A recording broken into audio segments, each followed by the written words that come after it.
And everyone, we've got a few people still coming in the waiting room, so we're just going to give folks a couple more moments, and then we will get started.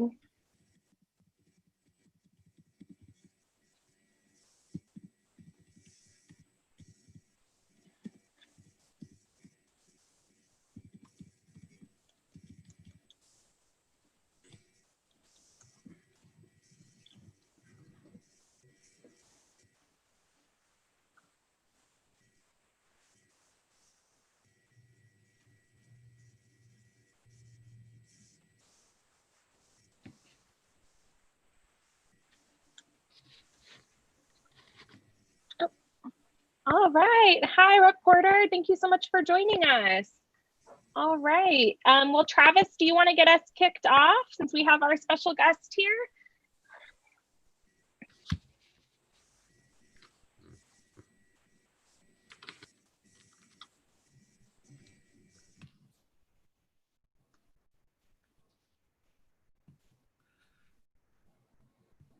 Yeah, sure, Candy. So, hey, how did everything go for everybody today? How'd you enjoy your caucus meetings? Hopefully you had a great start to convention. If there's anything you feel that other folks should really know about, go ahead and put something in the chat about what you experienced today, with this being the first day of convention. So, I just want to take a moment to thank our platinum sponsors.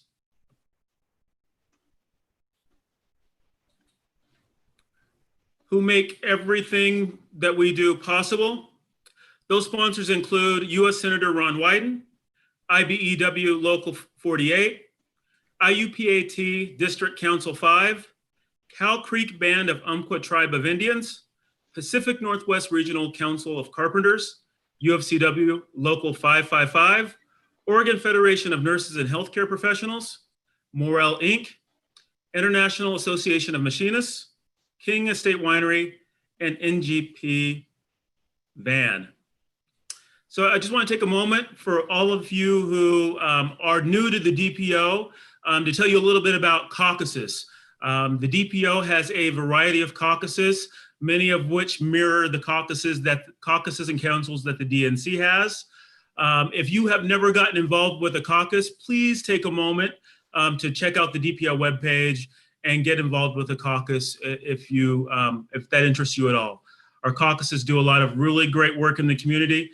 They also help getting Democrats elected, and you may have a real good time getting involved with one of our caucuses. Additionally, pretty much every one of your counties has a county party. Check out what your county party is doing by just Googling your county party. And the name of your county and Democrats, or go to the DPO webpage where we've got a list of all the county parties. So please check that out and get involved, because we want to have you actively involved with the party after convention is over. So at this point, I'm going to toss it over to Rosa, unless KC, there was something that you wanted to say. Oh, no, Travis, keep going. All right, Rosa, take it.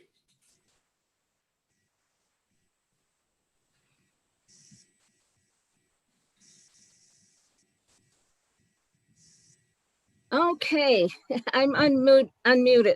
Travis, thank you so much for getting us started. I was just peeping a little bit in the chat and looking to see some of the comments about folks getting into caucus meetings this morning, and I think that is just terrific. The time that I have to start us off, I'd like to speak about some important organizing opportunities that the DPO is embarking on for the fall. And going into election 2020, this could not be a greater time for you to think about and to seriously get involved. There's no time like the present. The DPO is staffing up with talented and experienced organizers who are ready to take on our changing campaign environment and move our organizing to safe and socially distanced activities. we're really learning how to deal with what seems to be really a new normal. This includes the daily action items that people will get in their emails each day of this week. And so be sure to, I'll tell you what I've had to do. I've had to go searching for emails, some of everywhere, and I found some really important stuff in my promotions. So we want you guys to get all of the organizing information that you can. So if you don't see anything from Candy, just go on a search because it will be there every day. Also, you can go to, maybe this will come up on the screen, dpo.org/volunteer to find many different avenues to get involved. The most important thing is that you are involved. We need you to make this happen in 2020. You may also go to dpo.org/kickoff to sign up to join the DPO campaign kickoff and volunteer recruitment phone bank this weekend. So we don't want any letdown from this fantastic virtual convention that we're having. So we move directly from this into our campaign kickoff, and there's plenty for you to do. We can use everybody's talent, and we're just excited about getting to know everybody and getting everybody involved. Really appreciate it, everybody. Thank you, Rosa. Rosa and Travis are our delegate co-chairs for the Oregon delegation to this DNC. I'm Casey Hansen. I'm state chair for the Democratic Party of Oregon. And I just want to underline a couple things they said. And their messages aren't just meant for delegation members. We also have folks viewing live stream and folks that will be able to view this presentation later who can join us. We need everybody to help. This election season is like none other. And what I've been telling people is visualize the way you're going to volunteer, just as when you're in the field, you ask people to visualize the way they're going to vote. How they're going to cast that vote? Well, how are you going to help out? Are you going to do a phone bank? Great. Are you going to write postcards? That's awesome too. Are you going to focus on a congressional candidate? Are you going to focus on our Secretary of State candidate? Are you going to focus on a local race? It's all great, but please, we need everybody to engage and do something. Now is our time, and we're gonna do it, but it takes the entire team. So thank you for joining us, everybody, tonight. And it is my great pleasure to introduce our first speaker tonight. Freshman Congresswoman Katie Porter of California has hit the ground running, but not just running. She's been running after the powerful bullies who have not only had an undue influence on policy for years, but who pulled off corrupt and criminal schemes that deprived Americans of money, jobs, and even their homes. Before she came to Congress, Katie Porter oversaw the big banks' payback to Californians after then Attorney General Kamala Harris engineered a $20 billion settlement resulting from the foreclosure crisis, a sum which directly benefited more than 84,000 California families. As we fast forward and zip over to Washington, D.C., there are not a whole lot of recent highlights from that town, but Congresswoman Porter is in the middle of many of the most glorious D.C. moments of the past 2 years. Katie Porter gave CEO Jamie Dimon of JP Morgan a literal mathematical bath as she took him to task on income inequality and underlined the hideous comparison of his salary of $30 million plus per year compared to that of a low-wage earner in his business empire who ended every month with a $567 deficit.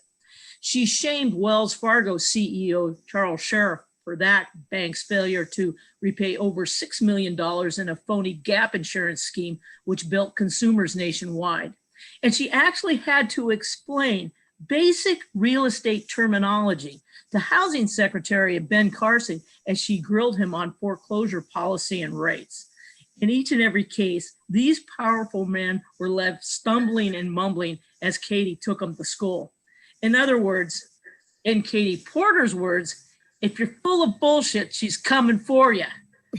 She is a lawyer, a single mom with young kids, and as a law professor at UC Irvine, she credits her slacker students for preparing her to interrogate the industrial and administrative slackers she challenges on Capitol Hill. And much to the consternation of a few of her colleagues, she, ever the teacher, uses visual aids and props to make her point. So in that spirit, thank you, Katie Porter. I could not be more excited to introduce one of my newest and favorite Democratic heroes, Congresswoman Katie Porter. Katie, welcome to Virtual Oregon. Oh, thank you so much, Casey. That was a wonderful introduction. Good afternoon, everybody. I am so excited to be joining with you to help kick off the Democratic National Convention. I don't know if you all know this, but I actually started my legal career in Portland, got married right there on the beautiful Willamette River. The marriage didn't last, but the wedding was amazing.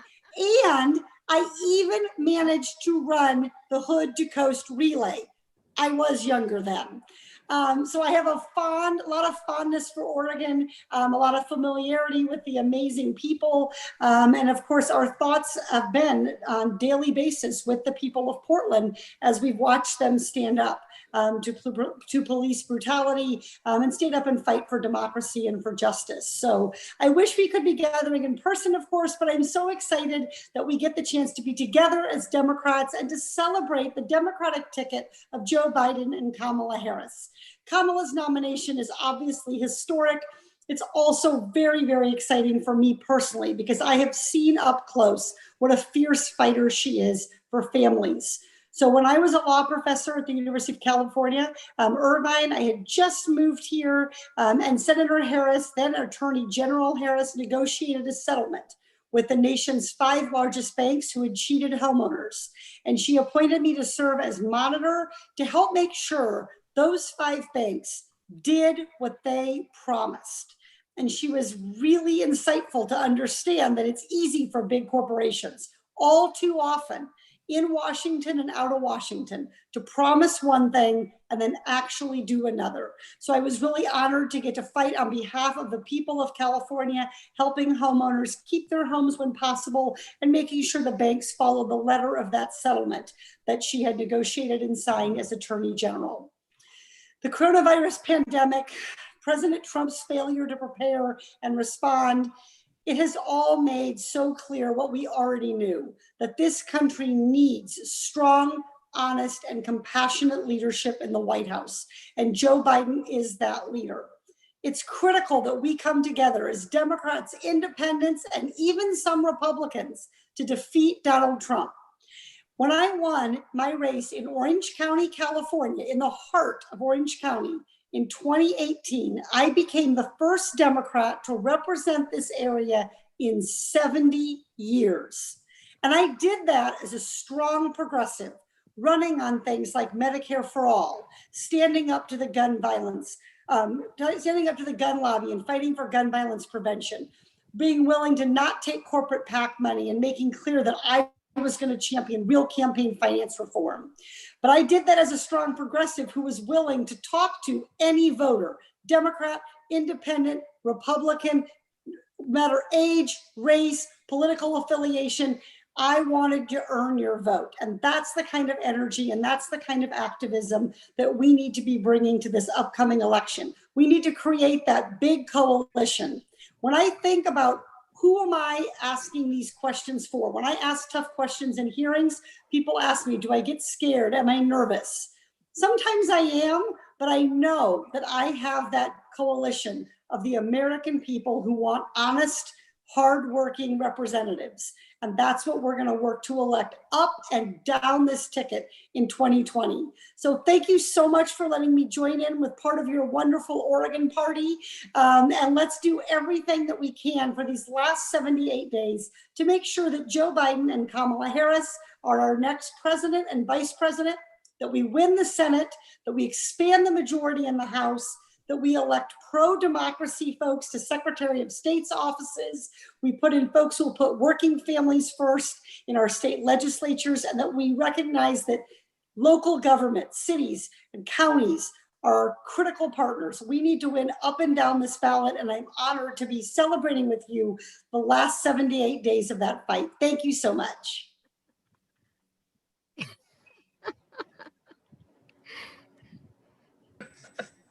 Thank you, Congresswoman Porter, for those in, I'm Rosa Colquitt, and I am so happy to hear you today. Still disappointed that because of the pandemic, we weren't able to see you is my video live? Is my, no, my audio. Okay, and we were so disappointed that we weren't able to see you at the Women's Leadership Luncheon with Congressman Blumenauer. But we've all made up for it today by getting to hear you virtually with us here in Portland. We thank you for those encouraging, informative, emphatic words. And above all else, we thank you for the work that you do in Congress that Casey highlighted so very well. If you could see the chat, if you could see what's in the chat, Katie, you would be just giggling. They're really, really, what is it called? You're the shero, and they're really, really giggling today and loving on you. Thank you so much. All right, my next task is to, again, if anybody's coming in new onto the party, my name is Rosa Colquitt. I'm honored to be co-chair of Oregon's delegation for the National Convention this year, as well as DPO Black Caucus chair, one of the jobs that I absolutely feel guilty about having because I love it so much. And also I serve as the admin for Oregon's Women for Biden Daily Digest. And so I relish the thought that each morning when I get up, I can just pound people with so much good information and all kind of videos and everything that you need to really get involved in Biden-Harris 2020. Also, I want to thank Senators Wyden and Merkley for the opportunity to be a leader in this convention. And equally important, not just being a leader, but having the support of the DPO, Chair Hansen, and all the staff. I think Travis and I would probably be flailing around, but for the leadership at the DPO and all the outstanding staff. So I just want to say thank you. Every chance I get, I'm going to say it again. And I also want to thank whoever did the run of show for giving me the opportunity to introduce a woman, a leader for whom I have so much personal and professional respect, Congresswoman Suzanne Bonamici. Suzanne has represented the 1st Congressional District of Oregon since February of 2012. Since I live in CD1, I am immensely proud that she is my representative. Strengthening public education is one of Suzanne's top priorities and one of the reasons that she got involved in public service. I relate so well to that. I started my career in education, although I ventured off into research, I still think about education, and my research still allows me to be an educator, but it creates so much interest in me for what Suzanne is doing and her background. Her bio says she spent hundreds of hours volunteering in public schools before serving in the Oregon State Legislature, where she passed legislation to reduce what we know to be duplicative testing. In Congress, she is a leader on the Education and Labor Committee and chair of the subcommittee on Civil Rights and Human Services. And by all means, I'm interested in that work. I'm constantly going to the website to see what Congressman Bonamici is doing, because I know that whatever it is, she's doing great work for Oregon, and we so much appreciate her. She also sits on many subcommittees and caucuses, but I think when we hear her, we'll hear a lot more about that. I also had the pleasure of seeing virtually Suzanne on an earlier activity with the National Organization for Women in celebrating 100 years of freedom for women to have the right to vote. So I welcome her to this party. Suzanne, we thank you for being here. Thank you, Rosa, for that kind introduction. Happy convention, everyone. I really miss being with all of you. I was with many of you in Charlotte and Philadelphia, of course, but thank you to the DPO leadership, Rosa and Travis, for your leadership, and to all of our delegates. What a wonderful group of committed Democrats. And hey, Katie Porter, what a rock star. Some of you may know that I have a consumer protection background. I worked at Legal Aid and then at the Federal Trade Commission on consumer protection issues. Katie Porter is really a go-to person on not just consumer protection, but so many other important issues facing us as a country, and it's just such an honor to have her join us today. So this is obviously not the convention we expected, but I'm still so excited to be with you and to hear from so many great leaders and keep getting energized. I was on a wonderful Italian Americans for Biden group yesterday that got me so excited because some of you may know Jill Biden's real maiden name is Giacopa. So she is Italian. So we're coming at this from all different angles. So talk about getting energized. House Democrats are really energized right now. We're in the fight to save the post office. Seriously, Donald Trump doesn't even seem to hide his motivation when it comes to making cuts and scaling back the post office right before a critical election where so many people, including every Oregonian, votes by mail. Also, a lot of people get their prescriptions in the mail. The post office employs so many veterans. So thanks to Speaker Pelosi's leadership, we're going to be taking a vote later this week to send a strong message that they can't cut the post office. It's outrageous what they're trying to do. It's pretty clear what their motivation is, but we're in that fight together. I'm also so motivated and energized about education. And I know we have so many education advocates. I saw Hannah Vandering, Deb Barnes, and others. Thank you for the kind words about the importance of education, Rosa.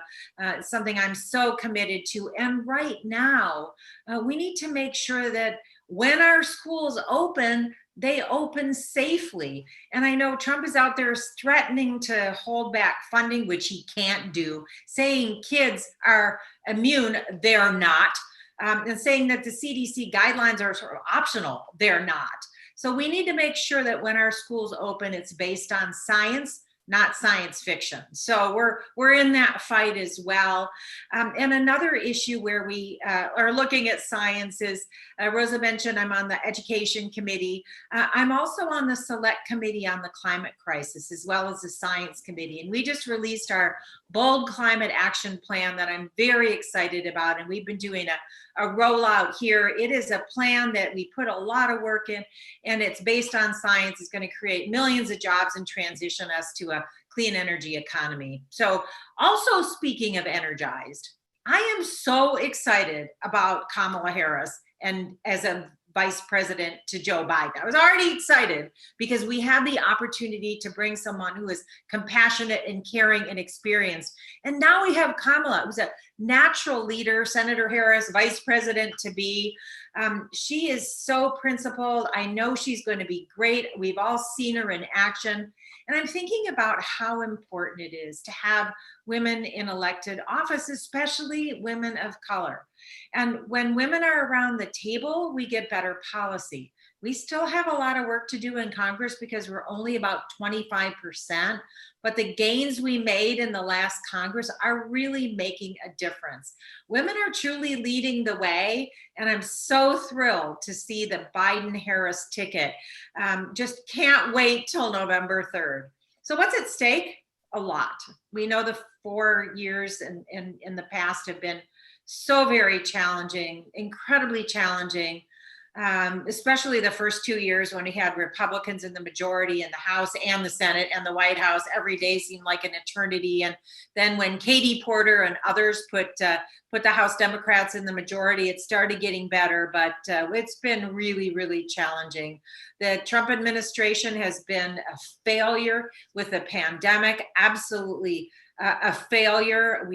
It didn't have to be this way. Every day it seems like there's something new and almost unbelievable, although nothing surprises me anymore, from the hate speech to the trying to steal the election to fund the post office and raising birther theory. I mean, it's just outrageous. So we see a better world under the Biden-Harris leadership. We know it's there. We know Joe Biden's principled leadership. To think of how wonderful it will be to have somebody who understands the office, who respects the fact that there are 3 separate and equal branches of government, and who will bring compassion and empathy to the White House, along with Vice President Harris. So I am very, very excited about the convention. I am hopeful. I know there's a lot of work to do. As Casey was saying, everybody has to have a plan to vote. We need to do all we can here in Oregon and across the country to make sure that we are getting people's ballots counted. A lot of voter suppression attempts, particularly in states in the South. We've got to be in that fight from now until the election. We can do it working together. Thank you for all of your hard work for Oregon, and importantly for the country. We can all sleep after the election. Right now we're going to work hard and then celebrate a new administration and a better future. So happy convention, everyone. I'll be seeing you throughout the week. Take care and be safe. All right. Thank you so much, Congressman Bonamici, and thank you for all your energy, your inspiration, your continuing hard work. We're very well represented by you. Thank you, Casey. You bet. So before being elected to Congress, Kurt Schrader, a farmer and veterinarian for more than 30 years, established and managed the Clackamas County Veterinary Clinic in Oregon City. And he operated his farm where he grew and sold organic fruit and vegetables. That's really a true Oregonian. Since 2009, Kurt has represented Oregon's Congressional District 5, a district that includes both coast and mountain, and whose residents are both urban and deeply rural. It is a district that encompasses both the state capital and national forests, and the opinions of its residents are as diverse as their lives, their homes, and their occupations. But amidst that wide-ranging opinions in the district, Kurt is attuned to his constituents and is focused on the practical and doable legislation that will make their lives better. Kurt's not the guy you'll see on MSNBC, but he is the guy you will find helping out a food bank. He quietly advocates for practical policies that can make a difference. During the Obama administration, along with Senators Wyden and Merkley, he helped obtain a grant to create a new ocean energy test facility, which gained him really high marks from environmental activists. And yet it's something that not that many people know.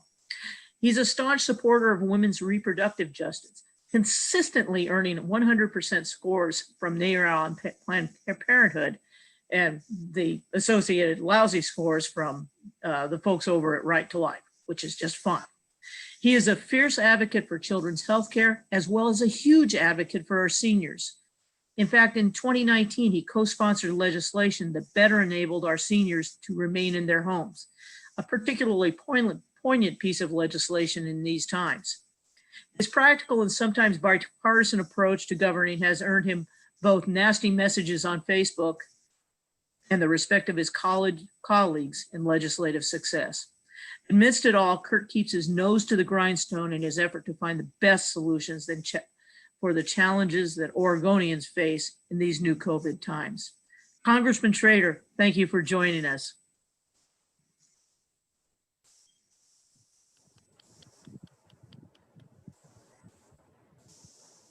And Candy, is he on? 1 second here. We're getting There he situated. is. There you go, Congressman. Hey, everybody. It's all you, sir. How's everybody doing? Woo! Excellent, excellent. Who's up? You're on. You're live. I'm live. Very good, very good. Okay. Pretty exciting times. I mean, this is crazy stuff. Who'd imagine we'd be doing this convention in a virtual situation like this? And I think it plays to our strengths, to be honest with you guys, at the end of the day. We've got a talented team. Thank you, DPO staff. I mean, being able to put this stuff together is pretty darn impressive, and keeping our party cohesive like this in these times, it's a difficult task. But good news is we've got the best foe ever in Donald Trump.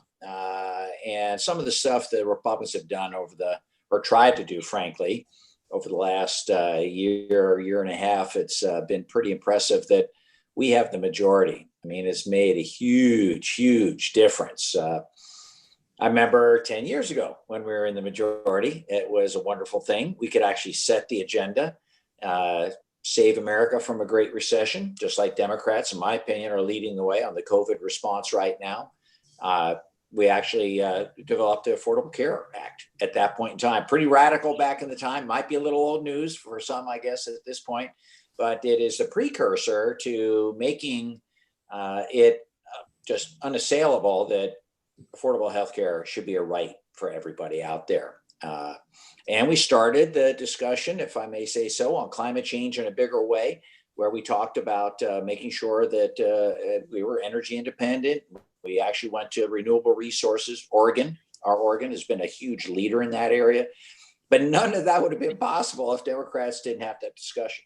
Just like now with the select panel on climate change. We've passed climate change legislation in the House. We've actually approved and fixed some of the issues with the Affordable Care Act, trying to expand things, fighting Donald Trump on all his attempts to keep people from voting, from actually, getting health care, being able to sign up for the programs we hold so near and dear.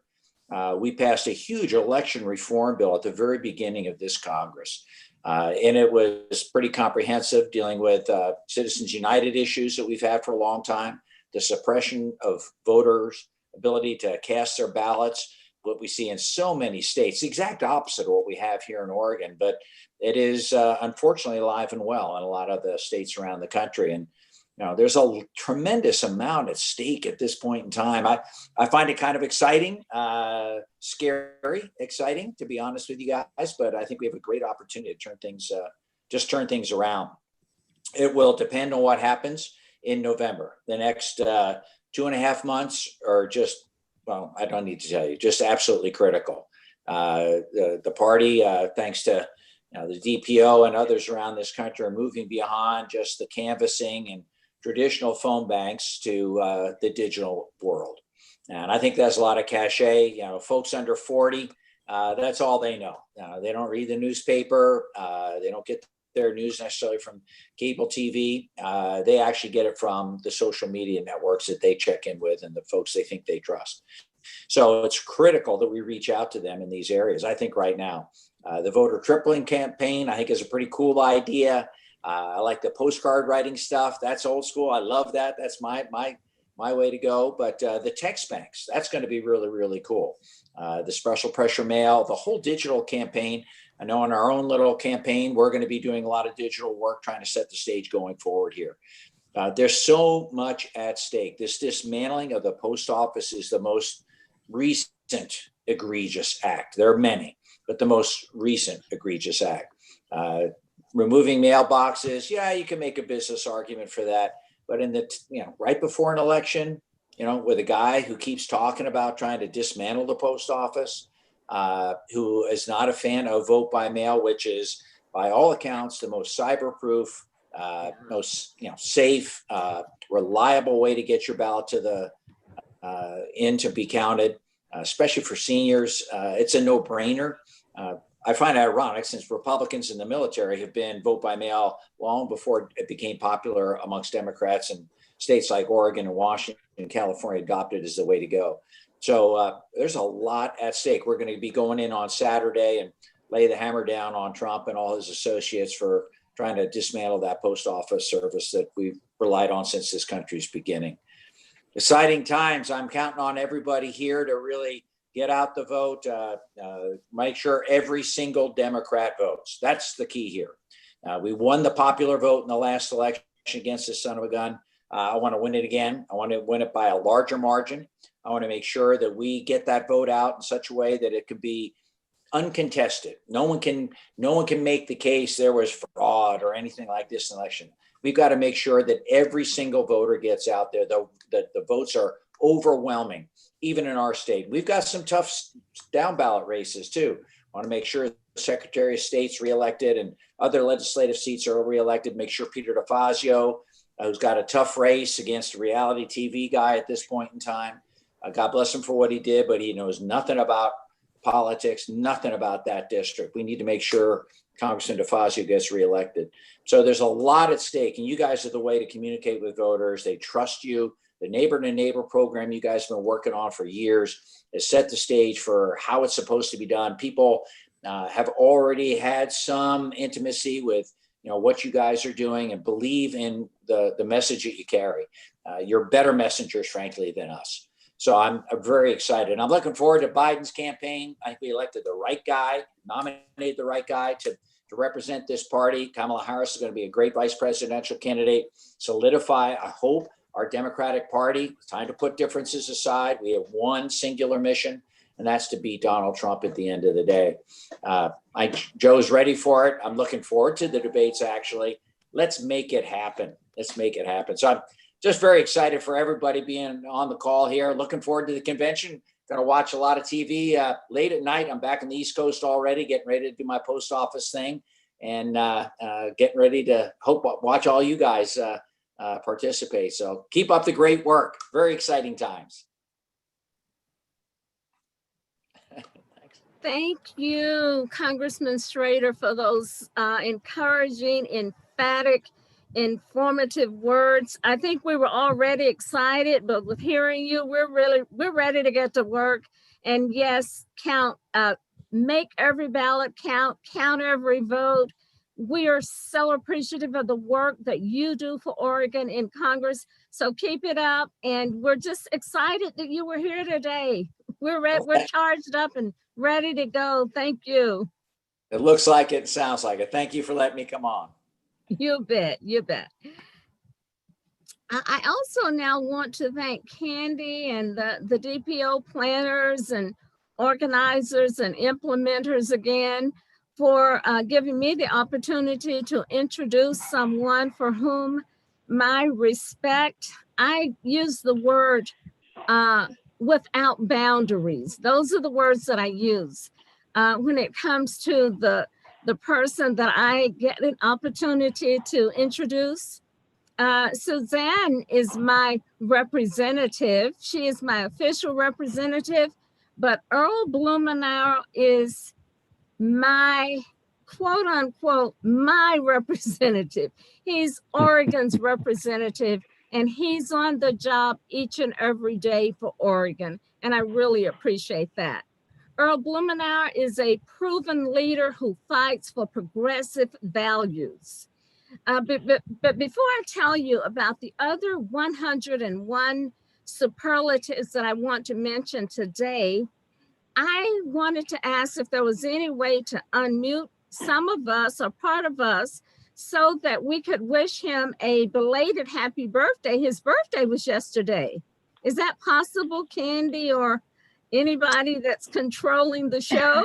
Yes, we can do it right now. Everybody say happy birthday. Happy birthday. Happy birthday, Earl. Happy birthday. Happy 29. Wow. Wow. Yeah, that's got to be 32, right? Wow. It's 30. All righty. Thanks, everybody, for those happy birthdays. Earl is a nationally recognized champion fighting for bold, lasting progressive change. And I do put an emphasis on the word lasting change. And for that, Oregon is very, very grateful. He has been on the front lines of critical local issues important to Oregonians, tackling the housing crisis and protecting our natural resources. He's a radically effective leader. I use the word radically effective leader, fighting for universal health care and criminal justice reform, stopping gun violence, calling for more labor rights and fair wages for working men and women, and securing our elections. I hate voter suppression, and Earl is fighting to secure our elections to preserve our democracy. He has led the effort for bold action to combat climate change and create more clean energy.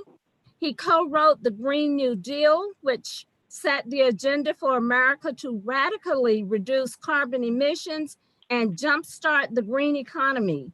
He crafted legislation declaring climate change a national emergency and was joined in the efforts by AOC. She's so fantastic and so powerful. I only need to use those initials. And Senator Sanders.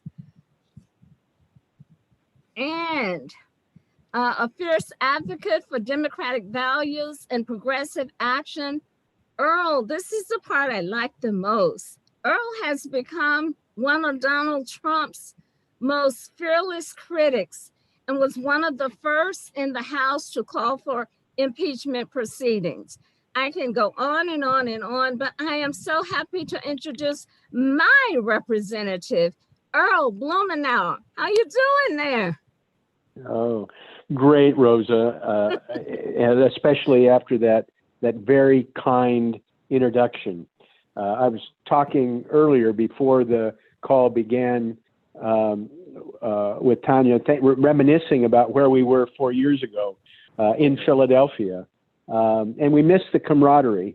But I will say that in a way, being able to be connected virtually has some advantages, because now we're able to share that convention experience with hundreds of other people from all over Oregon and indeed around the country. And we're going to be sharing that experience as the convention kicks off tonight. I was pleased that you had Katie Porter at the top of the program. You can see why she was my choice to headline our Women's Leadership Luncheon, and we're going to get her back to Oregon when it's safe for us to meet. But she's electric. She is an example of what we did 2 years ago to take back the Congress. I was pleased to work on almost 90 campaigns around the country. Over half those people won.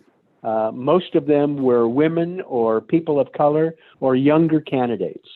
And you know, there's real excitement this year as we're looking around the country.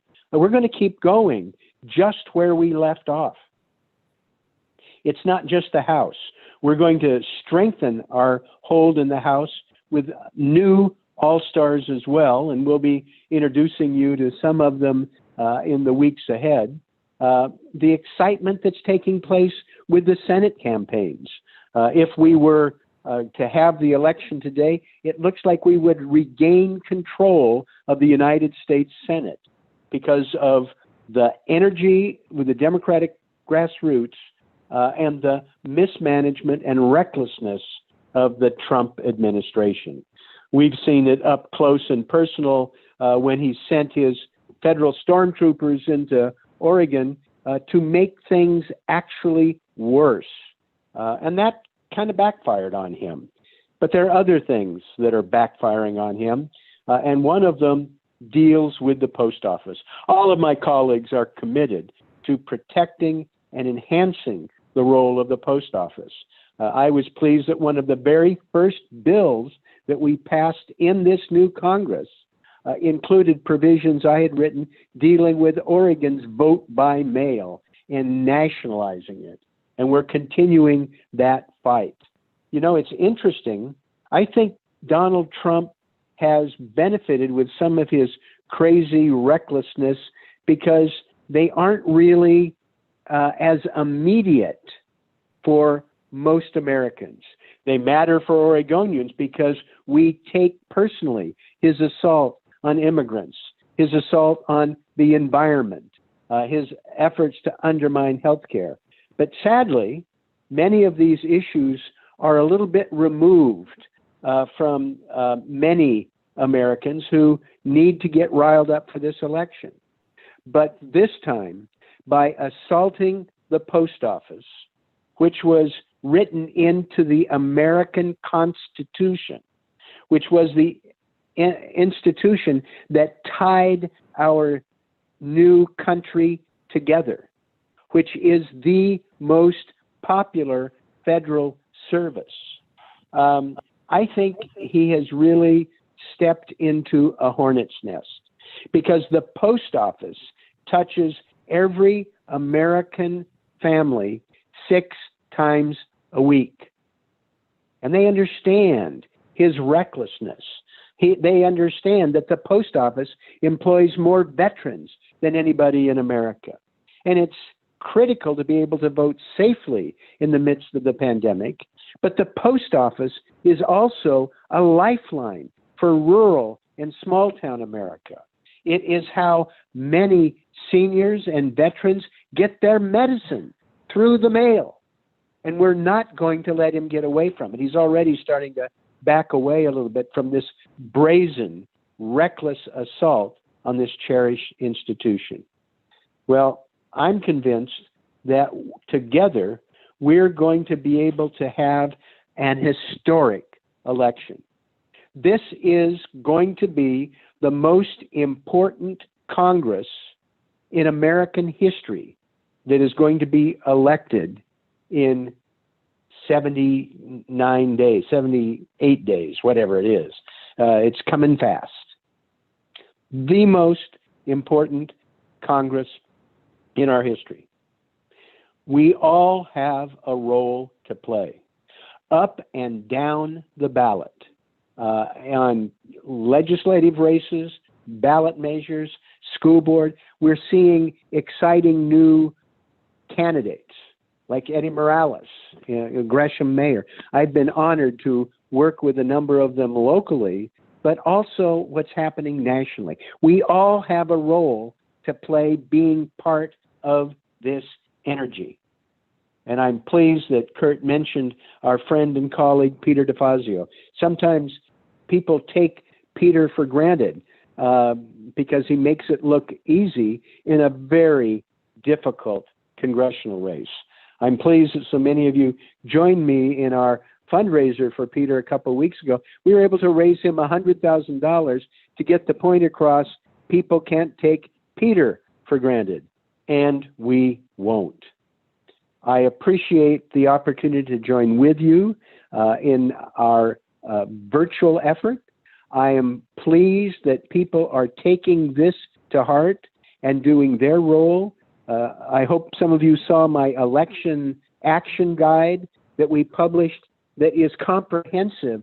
National election groups in every state, in every House and Senate campaign, that there's something there for everybody to take a hold of. And I'm looking forward to working to introduce more people in Oregon to some of these all-stars in places that you wouldn't expect. South Carolina, Jamie Harrison, and a woman who's going to beat Joe Uli Wilson, the guy who hollered at Obama during the State of the Union in 2010. I mean, these are all areas that we're going to be able to make a difference, and we can do it at home with our iPhones, with our computers, with connecting with people, donating, agitating, arguing, and moving forward. Thank you for all that you're doing. Thank you for allowing me to spend a few minutes with you this afternoon, and I look forward to working together to get these candidates across the finish line, getting rid of this most destructive president in our history, saving the post office, and turning the country around. Thank you so very much. Fantastic. Thank you, Congressman Blumenauer. And I couldn't have said it better myself, of course. I like that donating, agitating, arguing, and just working hard. And obviously that's a message you'll hear tonight. I want to emphasize here that how wonderful it is to be an Oregonian and to have the elected representation of our Democrats that we do. They're really accessible. They come to us as well as, us being able to go to them. I first got the opportunity to spend a little bit more than just a quick meet time with Earl back in 2004 when we were on the Carry for Oregon presidential campaign. And I was one of a small crew of volunteers and staff left over late night in the office one night close to the election during GOTV time.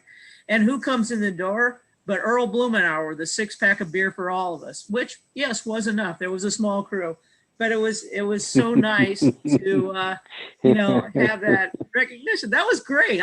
Obviously I still remember that. So thank you, Earl, and thank you, Suzanne, and thank you, Kurt, and you guys are just tremendous. And Pete's not with us tonight because he will be on with us Wednesday night representing Oregon in the Best of Our West event, which I hope everybody can make. And with a team like this, there's no way we're going to lose, but we have to keep working at it. So with that, and with a reminder to check out all the activities that are happening all week long, because you won't want to miss.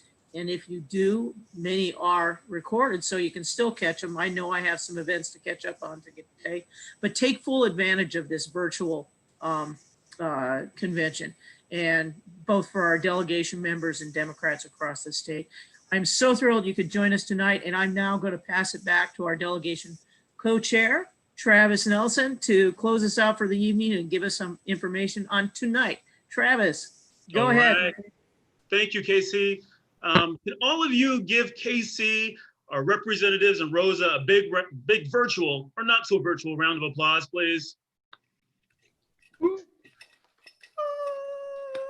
All right. So I just want to take a moment to echo some of the sentiments that Rosa expressed earlier. I want to thank Casey. I want to thank the DPO staff. A lot of hard work goes into putting something like this on, and I personally can't thank them enough. Additionally, I'd like to give special thanks to Senator Wyden and Senator Merkley. It's not often that someone in their position steps back so that people like me and Rosa can step up.